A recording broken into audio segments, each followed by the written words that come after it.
지난달 남원에서는 20년 넘게 희귀병을 앓던 형제가 처지를 비관한 나머지 극단적인 선택을 하는 일이 있었습니다.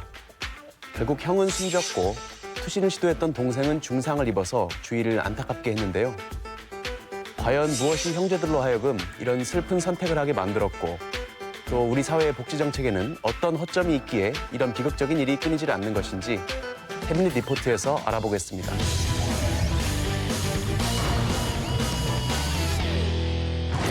지난 5월 17일 저녁 전북 소방본부 119 종합상황실에 다급한 전화 한 통이 걸려왔습니다. 예, 119입니다. 저기 아파트 난간에 지금 사람이 매달려 있어가지고요. 몇 층에 매달려 있을까요? 저기 그 몇 13층, 몇 층이요? 13층 정도 되는 것 같은데요, 13층 지금. 난간에 매달려 있어요. 네네네네. 좀 빨리 오세요. 좀 빨리 오셔야 될 것 같은데요, 지금. 예, 알겠습니다. 아파트 주민 중 한 명이 투신 소동을 벌이고 있다는 신고 내용. 남원시 조산동에 위치한 한 고층 아파트.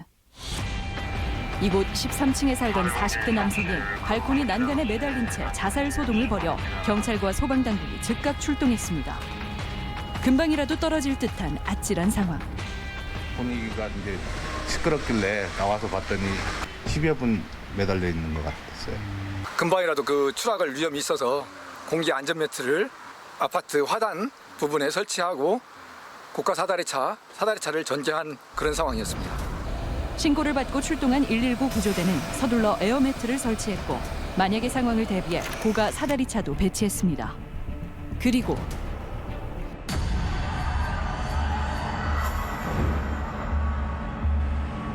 (13층) 밑으로 몸을 던진 남성은 다행히 에어매트 위로 떨어졌습니다.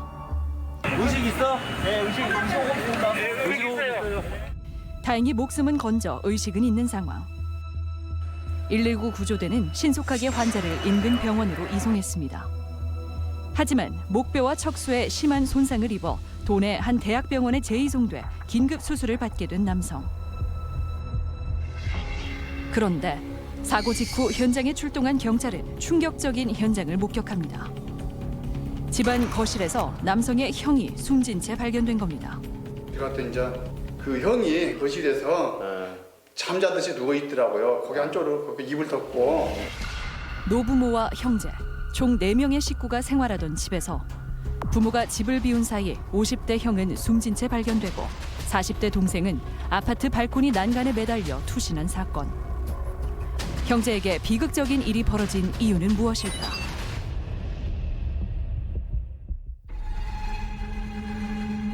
남원시 도심 인근에 위치한 한 아파트. 지난달 17일 한 남성이 형을 죽인 후 본인은 투신한 사건이 발생했습니다. 형제에겐 무슨 일이 있었던 걸까? 이사 오신 지 얼마 되셨어요? 2월 달에 왔어요. 2월 달에? 네. 오랜 시간 인천에서 생활하던 가족은 올 2월 말 부모의 고향이기도 한 이곳 남원에서 새로운 삶을 시작했다고 합니다. 남원으로 내려온 가족의 일상생활 모습은 어땠을까? 거의 장애인이라고 보니까 바깥에는 출입을 안 하셨던 것 같아. 아버님은 저 노인의 회원이었어요. 그래가지고 노인에 오셔가지고는 이렇게 대화는 하시고 그랬어요. 장애가 있던 형제는 외부 출입을 거의 하지 않았지만 노부모는 주민들과 자연스럽게 어울리는 등 특이점은 없었다고 이야기하는 아파트 관리인. 불화가 있었거나 그런 느낌은 없었어요? 그런 느낌은 못 받은 것 같은데요. 기사가 가끔 뭐 고쳐주러 갔더니 뭐 장애인이 있다 그런 소리까지는 들은 것 같은데. 장애가 있는 아들을 대신해 종종 집안 수리를 도왔다는 아파트 관리인. 그때 그 어머니 2분 계시고 아들 2이 있고 큰아들은 시각장애인이고 방문했을 때는 그 가정사는 좋았어요. 부모님도 그렇고 부모님도 좋았고. 하지만 형제 모두 시각장애가 있어 야외 활동을 자주 하지 않았다는 주민의 이야기. 밖으로 이렇게 나다니시지는 않으셨던 것 같더라고요. 전혀 없었어요. 전혀? 근데 사시는 건 아셨어요, 장애인 형제분이? 몰랐어요, 저는. 형은 숨지고 동생은 극단적인 선택을 하게 된 이유는 무엇일까? 제작진은 해당 동주민센터를 찾아가 봤습니다. 장애 등급 받은 지는 오래됐어요. 그럼 두 분 다 1급 시각장애가 있는 거예요? 그렇죠. 형보다는 상태가 형만큼 나쁘지는 않다고. 형제 모두 1급 시각장애를 진단받았지만 동생은 형에 비해 장애 정도가 심각하지 않아 형을 돌보는 일을 도맡아 했다고 이야기했습니다. 부모는 이제 노령연금 기초연금만 받고 두 형제만 기초 수급자가 됐죠. 그러면 생계가 그렇게 힘들 정도는 아니었겠네요. 오랜 시간 경제 활동을 하지 못했지만 각종 연금을 지원받아온 탓에 극심한 생활고엔 시달릴 정도는 아니었다는 주민센터 관계자의 설명. 이번 사건을 수사 중인 남원경찰서. 그렇다면 형제가 극단적인 선택을 하게 된 이유는 뭘까? 지금 안 계시는데? 오늘 근무 안 하세요? 그래요? 네. 담당하시는 분한테도 연락을 했는데 네네. 계속 다 거절하고 계시다고 그 담당자께서 그걸 아예 거부를 하시니까. 수사 중이라 어떤 이야기도 말할 수 없다는 남원경찰서. 취재 도중 제작진은 평소 형제가 도내 한 대학병원에서 진료를 받았다는 사실을 확인하고 담당 의료진을 만나봤습니다. 형님은 25년 전에 이제 베테스트를 진단받으셨고 제 외래에 오셨을 때는 이미 양안이 실명된 상태입니다. 그리고 이제 실명의 원인을 배쳇에 의한 포도막염으로 지금 진단을 받았던 상태고요. 동생분은 오른쪽 눈은 실명 상태였지만 왼쪽은 시력이 남아있는 상태였고 이제 마찬가지로 배쳇병에 의한 포도막염에 의한 합병증으로 이제 그런 실명 상태에 이른 거였고, 하지만 이제 보시고 행동하시는 데는 크게 지장은 없으셔서 매번 형님을 이렇게 부축하고 오셨던 분이시고요. 오랫동안 배쳇병이란 희귀 질환을 알아왔다는 형제. 이로 인해 형은 앞을 거의 보지 못했고 동생 역시 심각한 장애를 겪고 있었다고 이야기했습니다. 배쳇병은 이제 반복적으로 구강궤양, 그다음에 성기궤양, 피부병변, 이제 그리고 포도막염을 이제 주로 특징으로 하는 원인 불명의 자가면역 질환인데 사실 임상적으로는 포도막염에 의한 실명이 임상적으로는 가장 문제가 되는 질환입니다. 희귀난치성 질환이고요. 혈관에 염증이 생긴 후 주로 입안과 성기부에 궤양이 생기는 만성 염증성 질환으로 경우에 따라서는 눈으로 염증이 옮겨가 형제의 경우처럼 시력을 잃게 되는 희귀 질환입니다. 희귀 질환으로 오랜 시간 동안 힘든 시간을 보내왔던 형제. 그리고 누구보다 힘든 시간을 보내고 있을 가족들. 형제의 어머니는 제작진에게 비통함을 호소했습니다. 너무 아파서 고통스럽고 그러니까 그렇지. 진짜 아들네들이야 형제야 우애야 좋지. 엄마 형이나 쓰러질까봐. 그렇죠. 엄마 쓰러질까봐 저기들이 다 회개하고. 70대 노부모에게 짐이 되지 않으려 기나긴 고통을 서로 오랜 기간 의지하며 버텨왔다는 형제. 시각장애가 있어서 안 보여도 나를 얼마나 도와주고 살림을 다 하고 그 아들이 그렇게 나를 도와주고 어떻게 살아야 할까 모르겠어. 현재 동생의 건강 상태는 어떨까? 동생이 입원해 있는 병원을 찾은 제작진. 의식은 있지만 척수 손상으로 거동이 불가능한 동생. 경추 4번, 5번, 5번, 6번 척수 손상, 하반신은 지금 걸고 쓰시고 상반신도 팔 굽히는 것까지는 되시는데 피는 것도 안 되고 손목, 손가락 안 되고. 사고가 있던 날 형제에겐 무슨 일이 있었던 걸까? 그랬었는데 갑자기 그런 툭 넘어져가지고 다친 거라 병원에 실려갈 저기가 아니었어요. 그건 도저히 감당할 수 없는 책임이니까. 사건 당일 집안에서 이동 중에 넘어진 형이 극심한 통증을 호소했다는 겁니다. 배테트 병이 걸려가지고 독건약을 먹다 보니까 허리가 그냥 제절로 주저앉아가지고 통증이 심으니까 사람도 옆에 못 오게 하고 벌벌 떨고 아글아글 쓰고 허리가 이제 엉거라져 버리니까. 아마 형님이 그 배쳇병에 의한 통증 때문에 그러신 건 아닐 거고요. 그 형님은 섬유근통이란 병이 있어서 그거에 대한 약을 또 따로 처방을 받고 계셨어요. 배쳇병과 함께 섬유 근육통을 알아왔다는 형. 이로 인해 지속적인 통증을 호소했다고 이야기합니다. 섬유근통 때문에 통증도 많이 호소를 하셨던 상태고요. 우울감 같은 게 좀 같이 있으셔서 정신과 협진도 같이 했었던 상태입니다. 희귀 질환으로 인한 고통은 형제의 육체를 넘어 정신까지도 지배했다고 합니다. 유전적인 질환에 의해서 생활을 할 수 없을 정도의 그런 증상이 나타나고 그러다 보면은 이게 어떤 절망감, 이게 또 더군다나 그냥 생긴 게 아니고 유전적인 그런 질환의 일환으로 생긴 질병이라고 했을 때는 더 충격이 큰 거죠. 스트레스 정도가. 같은 희귀 질환을 앓고 있지만 자신보다 병세가 심한 형의 모습을 보며 동생 역시 삶에 대한 절망감이 상당했을 거라는 전문가의 의견. 항상 그러지, 엄마. 엄마, 나는 더 이상 살아야 희망이 없어. 희망이 없어서. 형이 항상 다치면은 그렇게 본인식으로 일을 했어야 하려고 그렇게 바랬으니까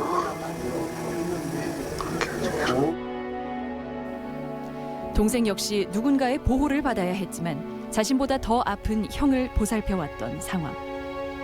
전문가들은 그런 동생 역시 정신적 고통이 상당했을 거라 말합니다.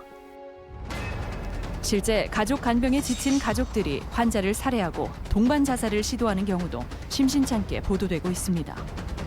한 언론사가 가족 간병인 325명을 대상으로 실시한 설문조사에 따르면 간병 스트레스로 극단적인 선택을 생각해 본 적 있냐는 물음에 응답자의 29%가 그렇다고 대답했으며 그 가운데 5.4%는 매우 자주 생각한다고 밝혔습니다.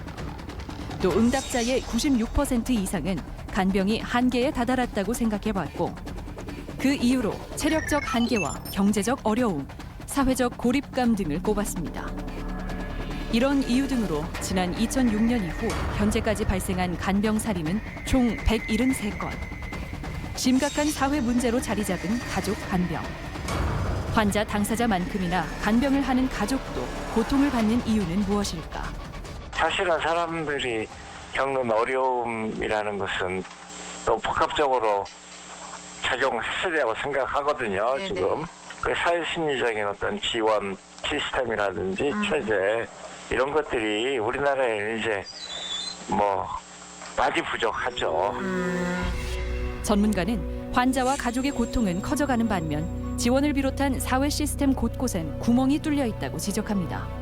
앞으로 우리가 마련해야 할 사회적 안전망은 무엇일까? 교육을 받은 전문가들이 필요하고 전문적인 서비스나 프로그램들을 제공해주는 기관들이 좀 더 많아야 된다라는 겁니다. 환자 수가 적다는 이유로 정부 정책에서 더욱 소외되고 있는 희귀 질환 대책. 그러는 동안 한 가족의 삶이 무너져 내렸습니다. 서로의 눈과 발이 되어 의지해온 형제. 혼자 남은 동생의 바람은 무엇일까? 그전만 안 아프면 뭐 힘들지 뭐가 있겠어요.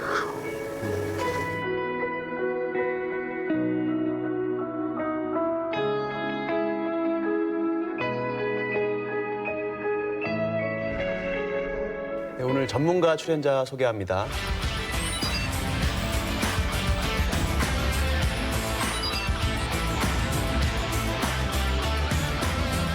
센터장님, 저희 이제 영상에서 보셨는데 베체트병이라고 사실 일반인들은 이름도 생소하거든요. 네. 이런 희귀 난치성 질환이라고 하잖아요. 법률적인 정의가 따로 있을 것 같아요. 네, 희귀질환관리법이라고 2016년 12월 말에 이제 그 발효가 돼서 시행되는 법이 있는데요.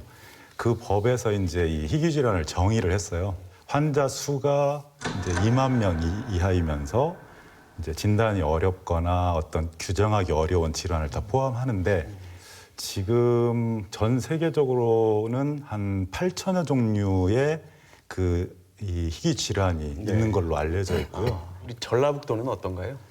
우리 국내에는 50만 명 정도 있고요. 그 중에 전라북도는 지금 한 3만 명이 조금 넘는 걸로 3만 명? 아까 영상에서는 보니까 형제끼리 이렇게 우애 있게 의지하기도 하지만 아무래도 가족분들이 많이 힘들어하시는 것 같던데 현장에서 느끼시기에 가장 큰 애로점은 어떤 것들이 있습니까? 그러니까 이제 이 희귀질환 자체가 대부분이 유전성이거나 또 선천성 질환이어가지고요. 어릴 때부터 시작을 많이 하고 또 이게 거의 치료제가 뭐 딱히 없다 보니까 거의 평생에 걸쳐서 치료를 받아야 되는 경우가 많아요. 대개 간병인을 쓰기보다는 대개 이제 엄마가 어릴 때부터 거의 평생 이렇게 간병을 하는데 가족의 어떤 생활 자체도 정상적으로 이루어질 수 없고 어떤 경제적인 부분이나 그런 부분 때문에 갈등이 생기기도 하고요. 실제로는 굉장히 이게 그러면 어떤 이게 유전적인 측면이 분명히 있다라는 건데 이게 국가에서 어떤 이게 당신 가족 내에서도 나올 수 있으니 이러이러한 예방을 하셔야 될 것 같습니다라고 하는 그런 것도 센터 차원에서 해주시는 게 있나요? 전국적으로 지금 유전 상담사를 육성하는 프로그램이 이제 정부 주도는 아니지만 민간 차원에서도 이미 이루어지고 있고요. 또 각 병원에서 센터를 떠나서 또 이제 유전 클리닉이라 그래가지고 그런 어떤 희귀 질환을 포함한 어떤 유전 질환에 대해서 상담하고 또 치료하고 관리를 이렇게 도와주는 그런 병원마다의 프로그램이 또 따로 있고요. 근데 어쨌든 희귀 질환 어떤 것으로 진단을 딱 받아야 그다음에 치료 계획도 세우고 또 국가적으로 뭐 보호도 받고 할 거 아니겠습니까? 넓히 듣기로는 진단까지 되는데도 상당한 시간이 걸리고 좀 어려움이 있다고 들었어요. 네, 맞습니다. 이 유전자 검사가 생각보다 복잡해서 하나만 해서 나오는 경우도 있지만 그 유전자 변이가 위치가 또 달라가지고 다 포함해야 또 나오는 경우도 있고 생각보다 너무 복잡한 경우가 많아요. 검사하는데 돈도 많이 들 거 아니에요. 그러다 보니까 이제 검사 비용도 고가인 경우가 많고요. 그렇게 진단 받고 나면 뭐 치료비 같은 경우는 어느 정도 조금 보조를 받아서 부담이 없습니까? 아니면 치료비 부담도 큰가요? 산정특례라고 하는 그런 등록을 받을 수 있고요. 그러면 이제 환자에게 본인 진료비의 이제 10% 정도만 내도록 되어 있고요. 근데 비급여는 다 본인 자부담을 해야 되는 상황이어서 극희귀 질환이 있습니다. 우리나라에 이제 200명 이하. 희귀 질환 중에서도 아주 극히 희귀한 거. 근데 이제 그 중에 또 척수성 근위축증이라고 있는데요. 이 질환이 거의 평생을 이제 누워서 거의 근육에 힘이 전혀 쥐어지지 않고 누워서 지내야 되는데 다행스러운 거는 이게 치료제가 있어요. 이게 주사제인데요. 1회 주사 비용이 거의 9,300만 원? 근데 이게 1년에 처음 진단받은 해에 6번을 맞아야 돼요. 거의 6억 정도가 들어요. 네. 그리고 그 다음 해부터는 계속 1년에 3번 이상 맞아야 돼요. 평생이요? 네. 1년에 3억씩 계속 추가적으로. 근데 급여 혜택을 못 받는 영역이라는 못 받는 영역이었어요. 못 받는 영역이었는데 다행스럽게 올해 4월 말부터 보험이 됐습니다. 경제적으로 어려운 걸 떠나서 제일 무서운 게 고립감 같은 것 같아요.